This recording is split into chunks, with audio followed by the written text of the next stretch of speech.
Kemarin Pak, tahun 2023-2022 lah ya, gitu. Itu ramai penghapusan honorer.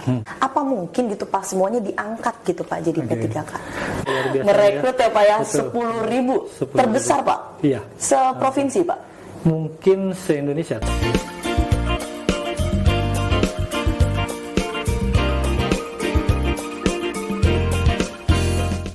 Kalau misalnya ini mungkin orang awam atau mungkin saya sendiri gitu Pak, kurang paham gitu.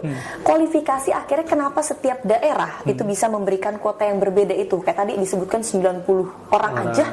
Ya. Nah, Kabupaten Bekasi bisa banyak. Itu tuh apa sih Pak kualifikasi? Nah, ini kembali tadi sekali lagi saya mengucapkan terima kasih ya kepada pimpinan-pimpinan kita. Ini kan dari berbagai stakeholder, dari eksekutif, legislatif, sepakat karena kembalinya apa? Dikembalikan pada kemampuan keuangan daerah. Nah, keuangan kita mampu gak membayar 10.000? Nah, ini kan para pemikir dari beberapa dinas terkait, tim anggaran, mengutlik gitu kan uang, dan akhirnya ketemu lah istilahnya yang bisa menyatakan, oke 10.000 diangkat ini luar biasa sekali ya. Luar gitu. biasa ya. Karena anggarannya cukup besar nanti di sana. Cukup besar gitu ya. Perjalanan ini masih banyak yang harus diperbaiki. Juklak-juklis itu belum keluar. Tapi mungkin ya gambaran, ini kan udah mepet, kalau PNS sudah keluar biasanya bersamaan nih dengan P3K. Bisa jadi antara tadi Agustus pengumuman ya kan ada pembukaan, dari nanti mulai proses seleksi seperti itu. Seleksi, oke. Doakan biar kita juga ini udah berapa bulan kan menata terus kan seperti itu. Baik, kita doakan Pak 10.000 gitu ya, kita tebus gitu ya. Dan kalau misalnya boleh tahu sih Pak, berarti Bapak sebagai kepala data lah ya Pak, pusing gak sih Pak? Ya kalau kerja dijalanin ya ada aja gitu kan. Ada aja. Pertama-tama memang tadi ya ketika saya belum cerita, ketika dulu di dinas arsip, kemudian di perpustakaan, terus saya pindah ke bidang yang saya juga belum pernah, itu pemberdayaan perempuan gitu kan, ngurusin permasalahan anak, ngurusin permasalahan perempuan, kemudian di kecamatan dengan permasalahan sendiri. Jadi hampir di semua dinas punya permasalahan. Artinya ketika ini data pusing nggak, ya udah kita jalanin gitu kan, karena semua udah ada aturannya, pemerintah udah buat regulasi, selama ikuti aturan saya rasa nggak terlalu pusing gitu. Yang pusing adalah bagaimana kadang-kala ya orang itu tidak mau ikut aturan. Ya udah ditentukan nih peraturannya pakai A, B, C. Nanti ada lagi yang mau mulai, misalkan kayak tadi ya udah dibangunkan rumah rumah jabatan untuk si A. Ternyata si A sendiri bermasalah dengan pribadinya. Apa masalahnya? Oh, data dia nggak lengkap. Ya kan, tadi ijazah dia nggak sama namanya. Tadi kita temukan ada nama atau dalam pelamaran foto dirubah gitu kan, pingin modif. Nah itu masalah sebenarnya yang memusingkan itu gitu kan. Teknis kecil ya Pak ya, kecil yang seharusnya bisa rapi sebelum masuk ke kami gitu ya, tetapi dari ininya kurang bisa memaksimalkan mungkin gitu ya Pak. Nah Pak, kalau misalnya boleh diceritain Pak, ada nggak sih Pak kendala gitu selain teknis tadi gitu Pak, yang kayak bikin kayaknya agak lumayan pusing juga gitu Pak? Sebetulnya kalau tadi ya, kalau di pemerintah tuh kerja yang penting mengikuti aturan gitu kan.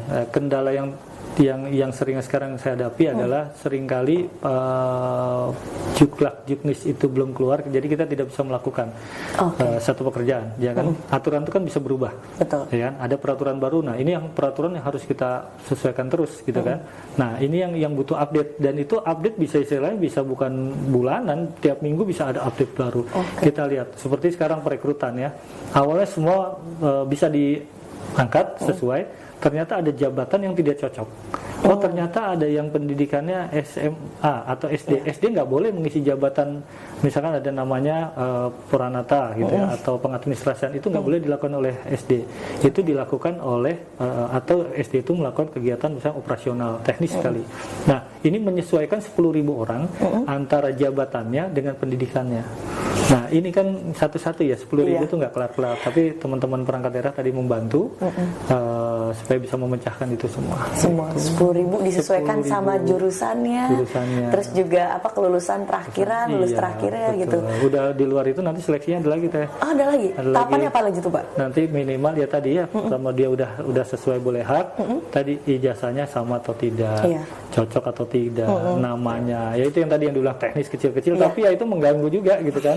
Ya ujungnya dia udah senang-senang, toto nanti mereka merasa kok kita ditolak sih gitu. Padahal bukan ditolak, memang persyaratannya tidak memenuhi. Iya, tidak memenuhi. Itu. Oke, berarti cukup pusing apa ya? Ya, harus dijalanin gitu. Masih ini. Tadi kesehatan guru 4.000 lebih apa ya? 4.088. Terus buat tenaga medis 500? Sekitar 500. 500, sisanya berarti di Pemda. Teknis ya. Jadi teknis itu di luar tenaga fungsional guru dan kesehatan. Misalkan ada juga di dinas kesehatan, tapi dia bukan fungsional guru atau bidang. Nah itu masuknya tenaga teknis, kayak tenaga administrasi di rumah sakit itu kan teknis, di dinas kesehatan. Guru juga gitu. Di sekolah kalau guru namanya ada tenaga pendidik dan non kependidikan. Nah itu tenaga teknis namanya. Itu masuk kelompok situ. Masuk kelompok sana gitu Pak. Nah kalau boleh tahu Pak gitu ya, tahapan untuk jalur khusus ini selain administrasi tadi, ke depannya tuh apa aja sih Pak tahapannya? Di P3 kah? Ya sebetulnya kalau jalur khusus itu secara umum saya tidak mengenal ya namanya jalur khusus, karena hanya tahun ini kemarin tuh dikhususkan itu untuk yang database, masuk database BKN tahun 2022. Tapi kita nggak tahu ya, kalau peraturan di kementerian itu, di nasional lah gampangnya, yang boleh ikut mana sih gitu kan, yaitu tenaga yang sudah terdaftar, kemudian minimal 3 tahun sudah mengabdi tanpa terputus.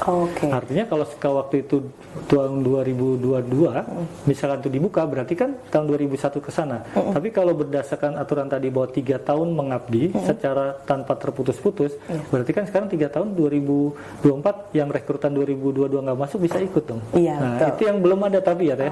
Sampai hari ini belum ada juklat aktivisnya. Apakah tetap dikhususkan seperti itu yang dengan data BKN atau boleh merekrut ya asalkan dia sudah 3 tahun mengabdi gitu. Kalau misal masalah mengabdi nih Pak, karena ada beberapa kasus kadang kalau misalnya saya baca gitu Pak, pemalsuan gitu Pak, pemalsuan dari catatan mengabdinya gitu. Misal dia punya yayasan yang dipegang sama orang tuanya gitu, padahal memang dia tidak ikut dalam sana, tapi karena memang itu punya keluarga jadinya dibuatkan saja. Itu ada nggak sih Pak kejadian kayak gitu? Kalau ini kan saya baru masuk ya di sini ya. Yang jelas nanti ada di tahap seleksi gitu kan.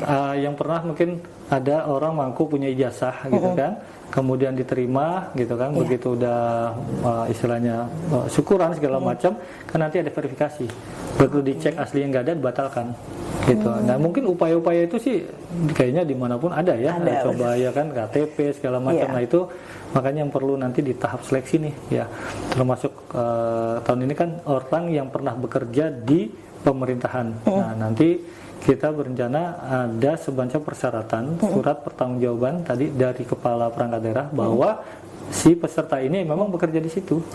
Gitu. Jadi kalaupun nanti ada palsu-palsu dari luar ya tadi sudah diredam gitu kan. Tapi kan tadi namanya orang ada lagi akalnya gitu. Jadi kita harus semakin tahun kemarin begini nih, tahun besok apalagi kita harus jaga terus gitu ya. Tidak ada yang bisa menjamin ada gak orang yang mau ngakalin. Pasti ada gitu. Tinggal kita sejauh mana kita bisa kuat gitu. Kuat gitu Pak ya untuk dapat melihat semuanya gitu ya. Baik Pak. Nah, kalau misalnya kita lihat Pak honorer di Kabupaten Bekasi banyak terus tadi 10.000 diangkat gitu Pak. Ada nggak sih Pak? Kan berarti kan sekarang masih dalam tahap seleksi apa ya?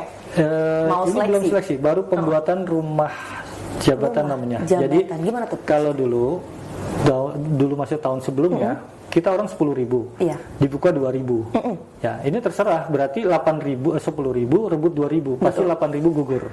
Ya itu dulu, itu nggak sulitnya. Sekarang kita dalam pendataan 10.000 itu ada tugas di mana, kemudian pendidikannya apa, kita buatkan rumah jabatan namanya apa. Ya jadi kebayang nggak sih Teh? Kalau dulu gini, dinas arsip, tadi saya bilang, misalkan rumah jabatan itu kendaraan. Kualifikasi pendidikan itu adalah SIM kendaraan. Ya, ini contoh. Nah, dinas arsip butuh mobil pusling. Satu mobil pusling, misalkan ada motor pusling lagi 3. Padahal orangnya ada 20. Sehingga yang punya SIM mobil, dia bisa daftar mobil pusling untuk mobil. Yang punya SIM motor bisa daftar untuk kendaraan pusling motor. Dari 20, rebutan 5. Pasti 5 terbuang.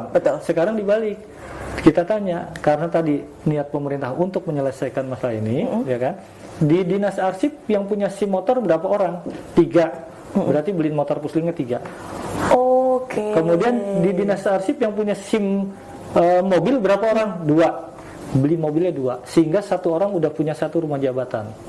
Gitu. Walaupun kami tidak menentukan tadi siapa yang mengisi, kan gitu ya. Itu teknik-teknik seperti itu. Nah, ini yang kami bilang luar biasa para pimpinan memikirkan itu, gitu kan.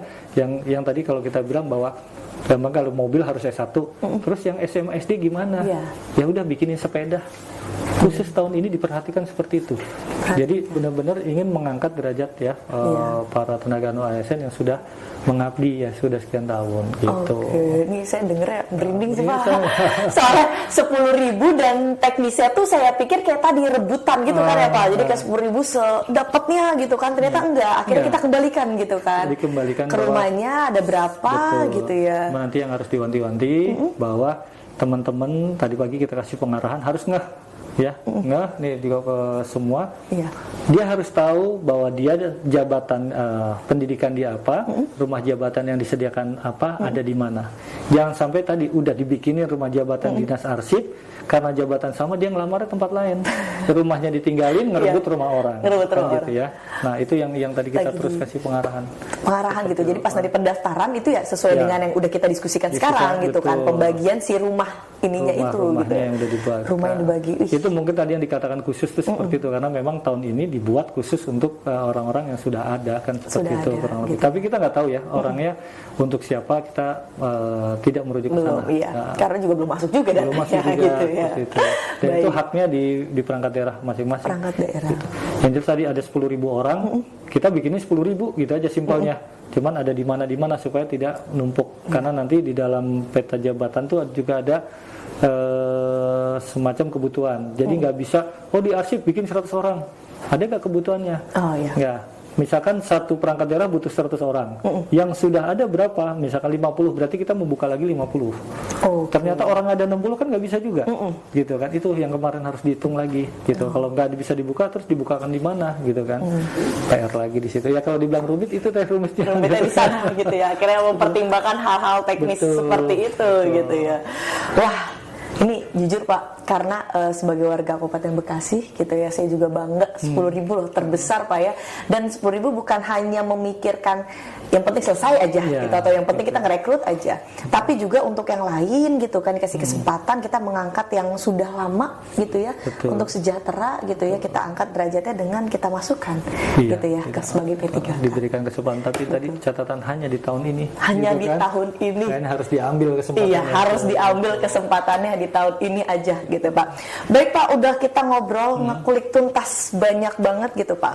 Satu deh Pak, saya minta Pak langsung dari kepala bidangnya gitu, pengadaan, pemberhentian dan data BKPSDM Pemda Kabupaten Bekasi. Kasih semangat Pak. Di sana ya? Iya, boleh ngadep sana Pak. Baik, saya selaku kepala bidang pengadaan, pemberhentian dan data dalam hal ini kaitan untuk pengadaan tenaga P3K, PPPK di Kabupaten Bekasi, satu saja. Teman-teman yang sudah masuk di dalam pendataan dan yang sudah mengabdi ya, di Kabupaten Bekasi, tahun ini para pimpinan, Pak PJ Bupati, Pak Sekda dan para kepala dinas ya, sudah berkoordinasi untuk dapat membuka ruang. Nah, fokus satu, teman-teman siapkan diri karena ini rumah jabatan sudah dibuatkan. Kemudian jangan tengok kanan kiri. Cari informasi resmi dari portal-portal yang dikeluarkan oleh pemerintah, karena sejauh ini akan banyak berita-berita yang beredar di luar. Fokuskan hanya informasi secara resmi yang dikeluarkan oleh pemerintah yang kita jadikan patokan, karena sejauh ini juga Juplak-Jupnis belum dikeluarkan, kita ikuti saja. Dan yang terpenting tadi, pikirkan diri kita untuk dapat masuk, khususnya yang sudah masuk dalam pendataan, untuk dapat mengikuti tes ini ya. Jangan pikirkan yang nanti gimana. Sekarang pikirkan kesiapan kita supaya kita bisa mengikuti atau mengambil kesempatan yang sudah diberikan oleh pemerintah daerah. Saya rasa itu aja. Baik, langsung dari Pak Sabto ya, Kepala Bidang Pengadaan dan Pemberhentian juga Data BKPSDM Kabupaten Bekasi. Terima kasih podcast hari ini gitu ya. Ini jadi semangat buat teman-teman tahun ini ya Pak ya, untuk 10.000 pengangkatan P3K gitu ya. Dan ini pasnya 10.099. 10.099, 10.000 lebih. 99 ya Pak ya. Langsung gitu ya, dari kepala bidangnya langsung gitu ya. Terima kasih Bapak, saya selalu Pak untuk programnya gitu. Semoga lancar, kami doakan Pak. Bismillah Kabupaten Bekasi tahun 2024 bisa sejahtera gitu Pak, pengangkatan Amin. 10.000 P3K-nya Pak ya.